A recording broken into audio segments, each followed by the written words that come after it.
오늘은 성령님의 권능을 받고 복음을 전하기라는 제목으로 하나님 말씀 나누겠습니다.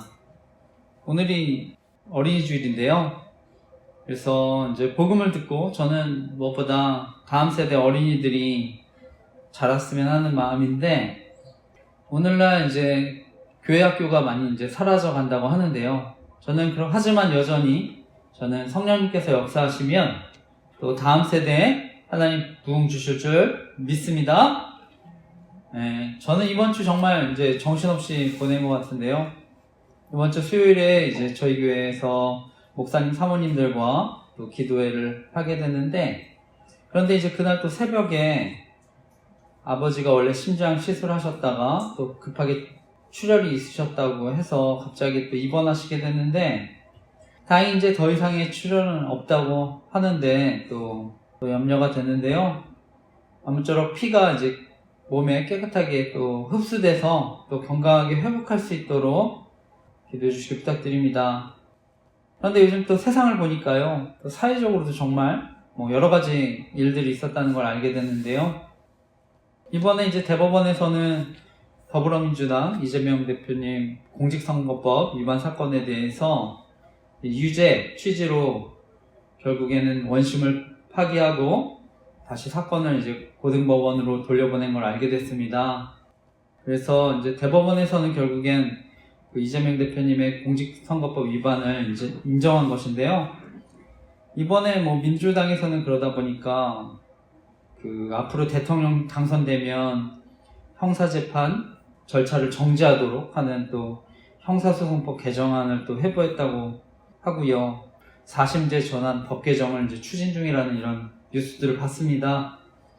저는 저 개인적으로도 그렇지만 국가적으로도 많은 또 혼란이 있는 상황이라고 생각하는데, 정말 하나님께서 모든 문제들 하나하나 정말 잘 해결해 주시고 인도해 주시도록 함께 기도했으면 좋겠습니다. 그런데 저 개인적으로 요즘 사회적인 또 정치적인 문제는요, 대한민국에 일어나는 문제들, 또 혼란들, 저는 선거의 공정성에 대한 문제에서 또 비롯됐다고 생각을 합니다. 그래서 이제 대통령 선거도 얼마 남지 않았는데, 또 대통령 선거부터라도 또 공정하게 투표가 이루어졌으면 하는 마음입니다. 최근에 보니까 이제 전한길 대표님과 이영돈 PD님 대선 투표 전에 또 사전투표 시행 규칙 개정 요구들을 하신 걸로 압니다. 그래서 적어도 이제 대선 전에 바꿀 수 있는 것들 시행 규칙이라도 바꿔서 좀 더 공정하게 투표가 이루어졌으면 하는 마음으로 이렇게 기자회견 같은 것도 하신 것으로 아는데, 앞으로 정말 저는 나중에는 선거에 대한 전면적인 좀 개혁이 일어났으면 합니다. 그래서 함께 기도했으면 좋겠습니다. 그리고 저의 설교를 오늘 처음 들으시는 분들도 계실 텐데, 저희 교회는 또 온라인 설교를 통해서 많은 사람들이 이단에 대해서는 잘 알지만 또 잘못된 복음과 잘못된 영성운동의 위험성에 대해서는 잘 모를 수 있다고 생각해서 블로그 만들어서 이런 위험성을 알리고 있습니다. 저는 무엇보다 정말 바른 복음을 통해서 구원의 축복을 누렸으면 하는 마음으로 이런 사역을 하고 있습니다. 그리고 요즘에 여러 가지 혼란들, 대한민국의 혼란들, 저는 궁극적으로 또 영적인 혼란일 수 있다고 생각을 해서요. 무엇보다 온 교회가 정말 하나님만을 바라봤으면 하는 마음인데 함께 기도했으면 좋겠습니다. 그리고 요즘 이제 SKT에서 유심칩 해킹됐다고 해서 논란도 됐는데, 저는 정보통신이 발달하면서 여러 가지 범죄의 위험성에 또 노출되어 있다고 생각을 합니다. 그래서 저도 이제 교회 홈페이지나 이미 카페 블로그에 통신사와 개인정보를 다루는 사람들에 대한 기도 제목을 올렸습니다. 그래서 무엇보다 이런 개인정보를 다루는 사람들, 저희 교회가 또 기도하는 조직 스토킹 범죄에 가담하지 않도록 기도하고 있습니다. 그래서 저는 돈과 권력을 가진 사람들, 또 기득권을 지키기 위해서 저지른 범죄들이 또 조직 스토킹 범죄라고 생각해서요, 어떤 이익 집단, 정치 집단, 저는 마찬가지라 생각해서 특별히 또 영적 지도자들도 범죄에 가담할 수 있다고 생각해서 위험성을 알리고 있습니다. 자세한 내용들은 교회 홈페이지, 카페 등 올렸는데 읽어보시고 또 피해 당하지 않도록 했으면 좋겠습니다. 그리고 제가 이런 또 피해자들 극단적인 선택하지 않도록, 또 2차 가해를 당하지 않도록 또 카페 만들어서 돕는데, 제가 이런 사역하면 또 방송이나 또 연예인 이런 거 이용해서 저는 성범죄자 이미지로 교묘하게 또 괴롭히고요. 저뿐 아니라 저희 가족, 이웃들 또 어려움 당할 수 있다고 생각하는데, 이런 피해 당하지 않도록 기도 부탁드립니다. 그래서 바라기는 정말 대한민국이 안전하고 행복한 나라가 되도록 기도해 주시기 부탁드립니다.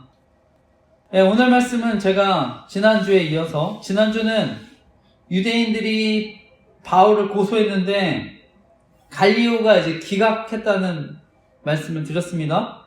그래서 바울은 그동안 선교 여행을 하면서요, 여러 가지 위협들을 받아서 결국에 그 지역을 떠나서 다른 곳으로 계속 옮겨야 하지 않았습니까? 선교하는데. 그런데 앞서 이제 지난주 나눴던 갈리오의 선고로 인해서 고린도에서는 1년 6개월을 이제 평안하게 사역을 하게 됩니다. 그리고 이어지는 오늘 말씀은요, 이제 바울의 2차 전도여행을 이제 마치고 나서 안디옥으로 귀환하게 되는 말씀인데, 오늘 말씀의 제목은요, 성령님의 권능을 받고 복음을 전하기라는 제목으로 말씀 나누려고 하는데, 오늘도 말씀을 통해서 하나님 저와 여러분 교훈하시고 우리가 또 말씀 붙들고 살아갈 때 이번 한 주도 하나님의 사랑과 인도하심을 경험하는 한 주 되시기를 간절히 기도하고 축복합니다. 오늘 나누고 싶은 핵심적인 교훈은요, 복음은 우리 힘이 아니라 성령님의 권능으로 전해지기 때문에 하나님 앞에 겸손히 나아가야 한다는 것입니다. 그래서 오늘 2차 전도 여행을 마치고 이제 사도 바울이 다시 처음에 출발했었던 안디옥으로 이렇게 귀환하는 과정에 대한 말씀입니다. 그래서 고린도에서 1년 6개월 이상의 이제 사역을 잘 마치고 고린도를 떠나는 말씀인데, 다시 한번 18절에서 23절까지 말씀 다시 한번 읽어보겠습니다. 읽겠습니다. 시작. 바울은 더 여러 날 머물다가 형제들과 작별하고 배 타고 수리아로 떠날새 브리스길라와 아굴라도 함께 하더라. 바울이 일찍이 서원이 있었으므로 겐그리아에서 머리를 깎았더라. 에베소에 와서 그들을 거기 머물게 하고 자기는 회당에 들어가서 유대인들과 변론하니 여러 사람이 더 오래 있기를 청하되 허락하지 아니하고 작별하여 이르되 만일 하나님의 뜻이면 너희에게 돌아오리라 하고 배를 타고 에베소를 떠나 가이사랴에 상륙하여 올라가 교회의 안부를 물은 후에 안디옥으로 내려가서 얼마 있다가 떠나 갈라디아와 부르기아 땅을 차례로 다니며 모든 제자를 굳건하게 하니라. 아멘. 말씀을 보게 되면요, 이제 바울이 고린도를 떠나서 안디옥으로 돌아가는 과정 가운데 먼저 겐그리아에서 머리를 깎았다고 합니다. 이 겐그리아는요, 고린도에서 이제 한 10km 정도 떨어진 거리에 있는 곳이라고 하는데요. 오늘날 키크리스라고 불리는 곳입니다. 그래서 지중해 연안 그 도시들을 이어주는 교통의 요지였다고 하는데, 바울이 이때 고린도에서 겐그리아에 가서까지 이제 머리를 깎은 이유에 대해서는요, 18절에 보니까 바울이 일찍이 서원이 있었다고 얘기합니다. 그래서 성경을 연구하는 사람들은요, 바울이 이제 머리를 깎은 것이 나시린의 서원과 이제 관계된 것이라고 하는데요. 아마 이제 고린도 떠나서 겐그리아에서 이제 그 서원이 끝났기 때문에 이제 머리를 깎았을 것이라고 하는 것입니다. 그래서 여기서 나시린의 서원이라는 것은요, 원래 이제 포도주와 독주를 금하고요, 머리를 자르지 않고 시체를 가까이 하지 않는 거였는데요. 특별히 이것은요, 내가 하나님 앞에 거룩하게 구별된 삶을 살겠다, 이런 의미로 이제 서원을 하는 것입니다. 그런데 성경을 보면 나시린이요, 평생 나시린이 있고요, 오늘 바울과 같이 일정 기간 하나 앞에 서원한 나시린이 있었다고 합니다. 그래서 두 종류가 있는데, 오늘 바울은요, 바로 그 일정 기간 동안 그 기간이 끝날 때까지 하나님 앞에 나신으로서 이렇게 서원하고 살았던 것인데요.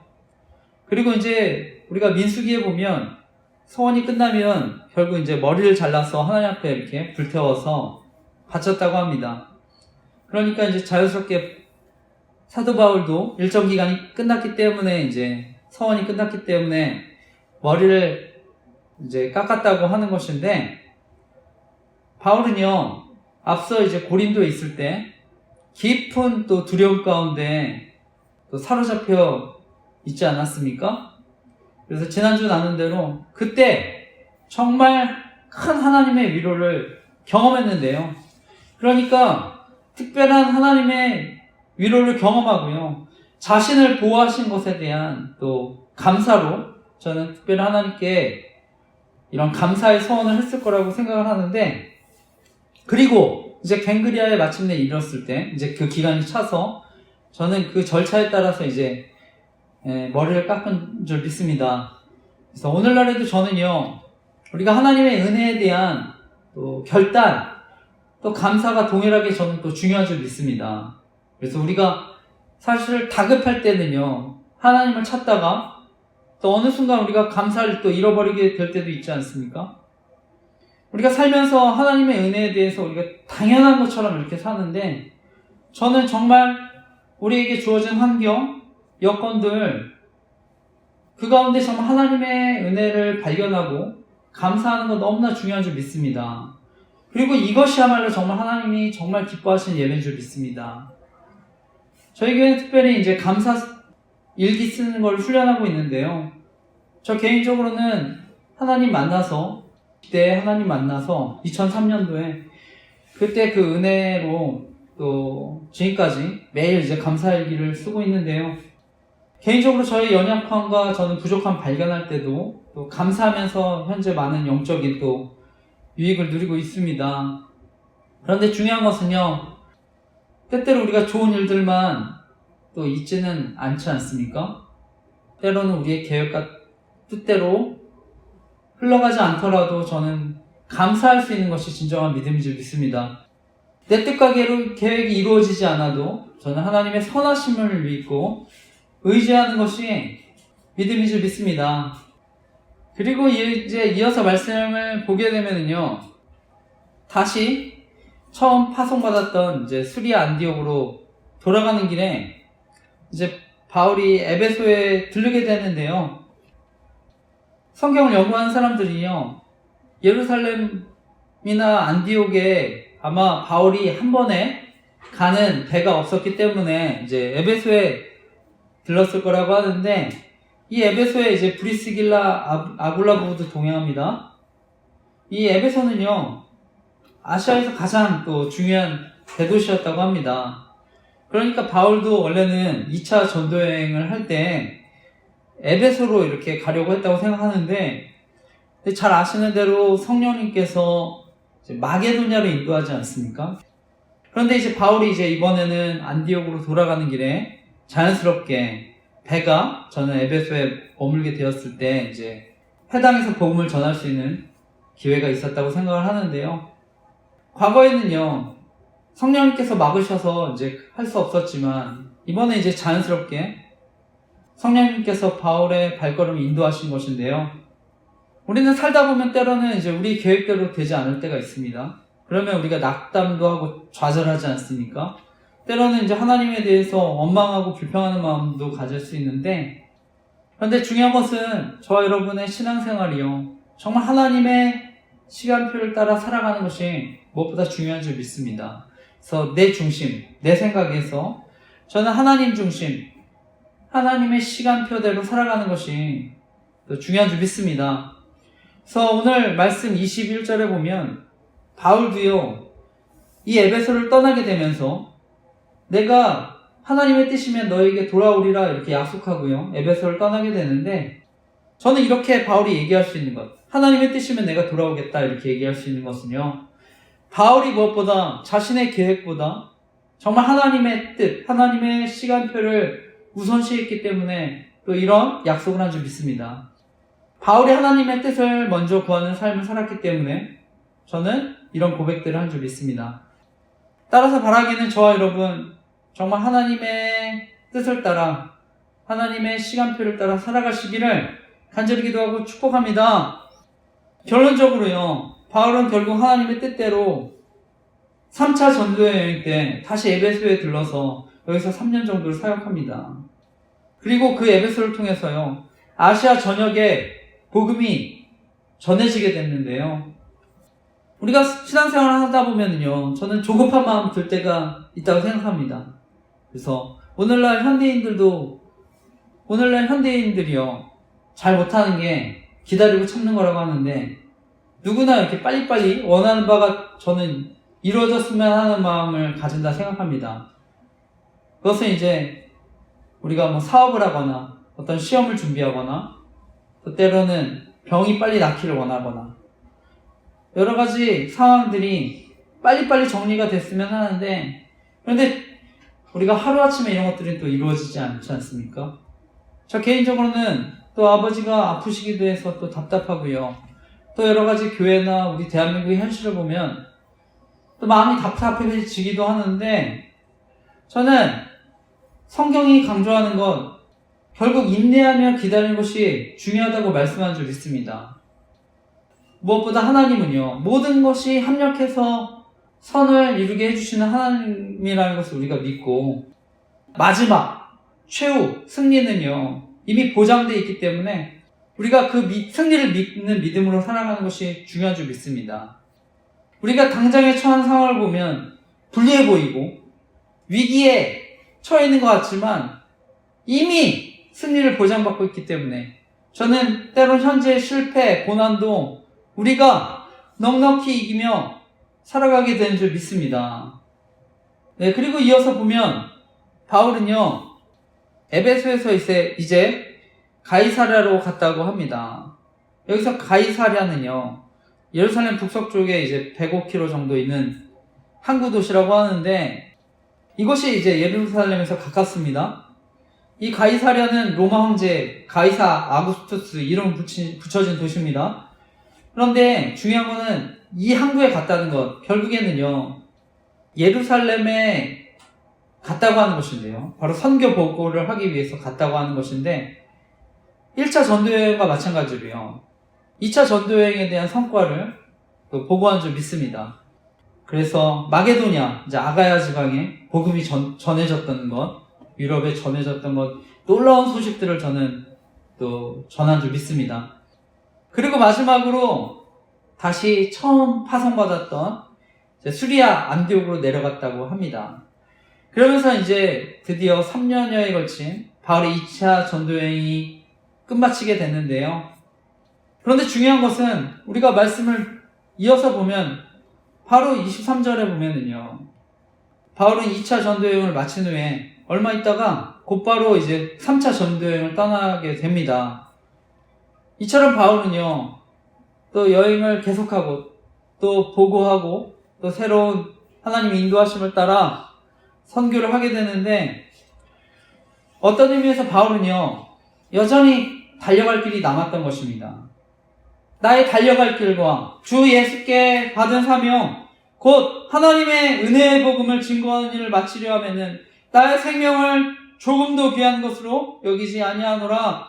사도행전 20장의 바울의 고백처럼요, 저는 바울에게 여전히 가야 될 길이 남았기 때문에 끝까지 그 길을 또 간 줄 믿습니다. 우리가 살다 보면은요, 그만 이제 안주하고 싶은 마음이 저는 있을 수 있다 생각합니다. 신앙생활도 마찬가지고요.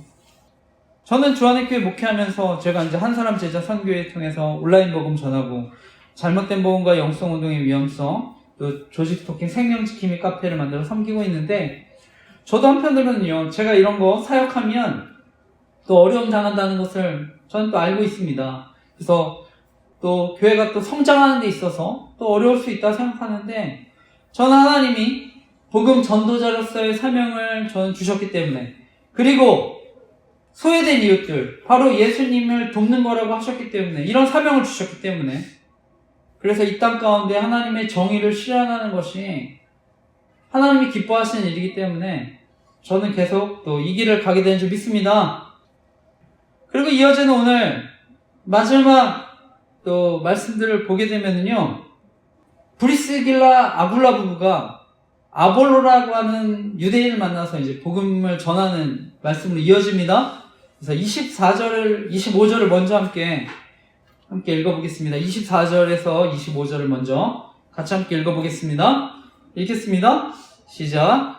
알렉산드리아에서 난 아볼로라 하는 유대인이 에베소에 이르니 이 사람은 언변이 좋고 성경에 능통한 자라. 그가 일찍이 주의 도를 배워 열심으로 예수에 관한 것을 자세히 말하며 가르치나 요한의 세례만 알 따름이라. 아멘.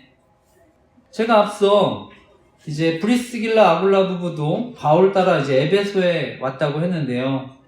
에베소 지역은 정말 선교적으로 중요한 지역입니다.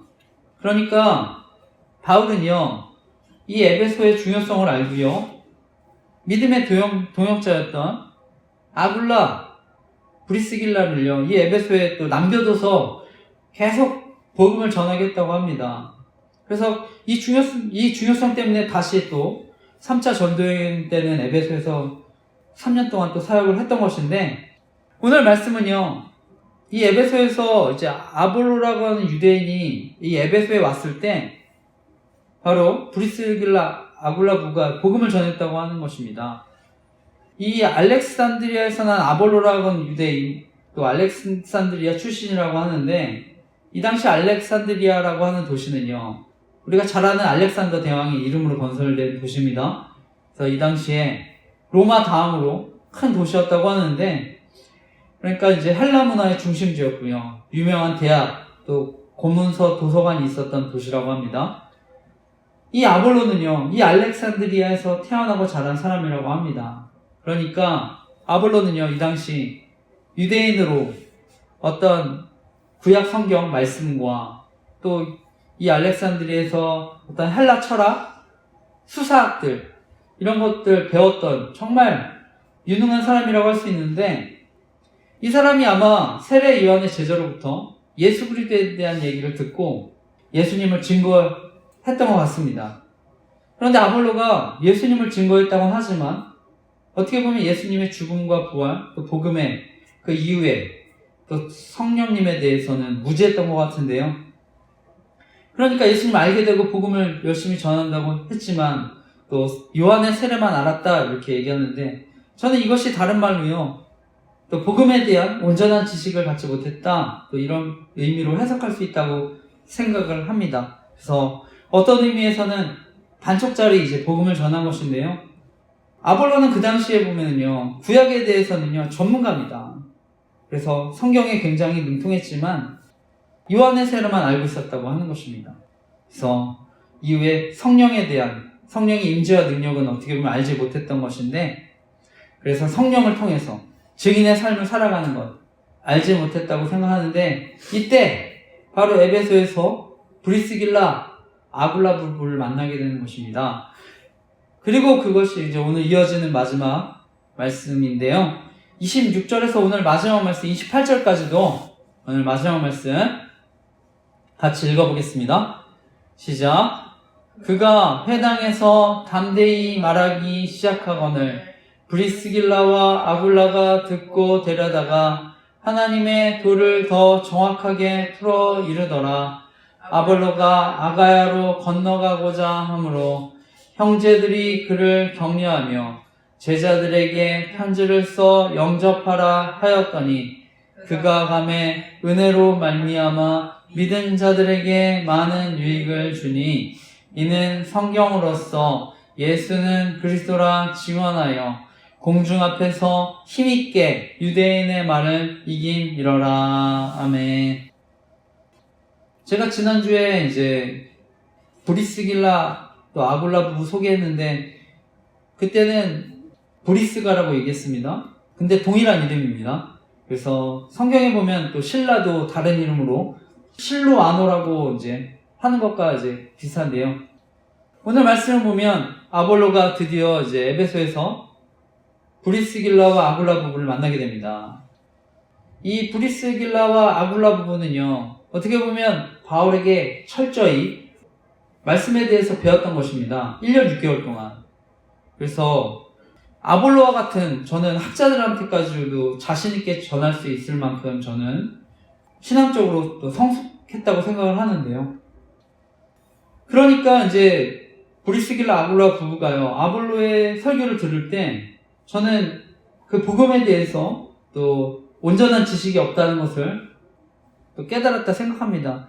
그러니까 이제 자신의 집으로 아볼로를 초대해서 저는 이제 복음에 대해서 자세히 설명했다고 생각하는데, 그래서 예수 그리스도의 죽음과 부활에 관해서, 그리고 이제 예수 그리스도의 영이신 성령에 대해서 저는 자세히 알려주었다 생각합니다. 우리가 정말 그 예루살렘에서 온 유대와 사마리아 땅끝까지 복음이 전해지기 위해서 정말 필요한 것이 성령의 권능인 줄 믿습니다. 그래서 저는 우리가 성경을 아는 것과 또 성령님 아는 것은 저는 다른 문제라고 생각합니다. 그래서 성경 지식이 많다고 해서 저는 반드시 또 복음의 은혜를 누리는 것은 아닐 수 있다고 생각하는데, 결론적으로 저는 아볼로가 또 성령의 권능을 받고 저는 복음을 전하게 되었다고 생각합니다. 그래서 이전에도 예수님에 대해서 증거했지만 더 확실하게 저는 복음을 전했다고 생각을 합니다. 그래서 단순히 지식적인 것뿐만 아니라 저는 하나님을 아는 영적인 지식도 결국 겸비하게 되었다 생각하는데요. 그러니까 오늘 말씀에 보면요, 아볼로가 아가야에 건너가서 믿는 사람들에게 많은 유익을 주었다고 합니다. 예수는 그리스도라고 증언할 때 공중 앞에서 힘있게 유대인의 말을 이겼다고 하는데, 이 당시 유대인의 핍박이 정말 극심했던 때였는데요. 그럼에도 아랑곳하지 않고 회당에서 담대하게 복음을 증거했던 것인데요. 저는 이것이 바로 성령의 능력인 줄 믿습니다. 바로 성령의 권능이 임했기 때문에 담대하게 복음을 전하는 줄 믿습니다. 말씀을 마치면서요, 아볼로는요, 일찍서부터 성경을 알았지만 오늘 당시 이름 없었던 브리스길라 아굴라 부부에게 복음에 대해서 배웁니다. 그런데 저는 아볼로가요, 정말 겸손하고 배움에 열심히 있는 사람이었다 생각합니다. 그러니까 나중에 저는 또 존경받고요, 또 아볼로를 따르는 사람들이 또 많았다고 생각합니다. 그래서 아볼로파까지 그러니까 생겼다 생각하는데, 바울도 나중에 아볼로를 정말 크게 인정하지 않습니까? 그래서 동일하게 복음을 전하는 사람으로 나는 심었고 아볼로는 물을 주었다, 이런 고백을 바울이 그래서 했던 것인데요. 우리가 살면서요, 우리의 부족함과 연약함을 인정한다는 건 정말 쉽지 않습니다. 그런데 아볼로는요, 정말 많은 것을 알고 또 지식적으로 겸비한 사람이지만 어떻게 보면 무명이었던 브리스길라 아굴라 부부의 그런 가르침에 대해서 겸손하게 받아들입니다. 하나님은요, 교만한 자를 물리치시고요, 겸손한 자에게 은혜를 주신다 말씀하십니다. 그래서 주 앞에서 낮추라, 그러면 너희를 높이시리라 또한 말씀하시는데요. 오늘날에 우리가 복음을 전할 때 자신이 어떤 높은 지위나 신분에 있으면요, 그 복음을 쉽게 또 받아들이지 못합니다. 자기가 더 많이 배웠다고 생각하면요, 복음을 쉽게 또 받아들이지 못할 수 있습니다. 그리고 또 나이가 들어갈수록 자신의 경험이 많아질수록요, 더 복음 받아들이는 게 어려울 수 있다고 생각을 하는데요. 그렇기 때문에 저는 정말 하나님 앞에 겸손한 게 중요한 줄 믿습니다. 어린아이와 같이 받아들이는 믿음이 중요한 줄 믿습니다. 오늘이 이제 어린이 주일이기도 한데, 저는 오늘날 점점 또 나이가 들어가고 자기 생각이 많아지면 복음이 정말 받아들이기 더 어려워진다고 생각합니다. 실제로요, 2004년에 인스티튜트라고 하는 연구 결과에 의하면요, 그리스도인들의 회심 시기가 그 중에 60% 이상이 18살 이전에 복음을 듣고 영접한 또 사람들이었다는 또 결과가 있습니다. 그러니까 어릴수록 결국엔 예수님을 영접할 확률이 훨씬 더 높았다는 것인데, 그렇기 때문에 정말 다음 세대 우리 어린이들, 청소년들에게 복음을 전하는 것이 더 중요한 줄 믿습니다. 현재 저는 이 자리에 또 온라인으로 말씀 듣는 분들도 계신다고 생각하는데, 바라기는 정말 복음을 듣고 또 복음의 은혜 또 누리지 못하는 분들 계신다면, 정말 복음의 은혜가 믿어지지 않는 분들 계신다면 정말 하나님 앞에 겸손히 나아가 그 하나님의 권능을 받고 하나님의 복음을 경험하고 정말 거듭나는 은혜가 있으시기를 간절히 기도하고 축복합니다. 그리고 이미 복음의 은혜를 누리시는 분들, 또 이번 한 주도 하나님이 주시는 그런 복음의 풍성함을 누리는 한 주 되시기를 간절히 기도하고 축복합니다. 아멘.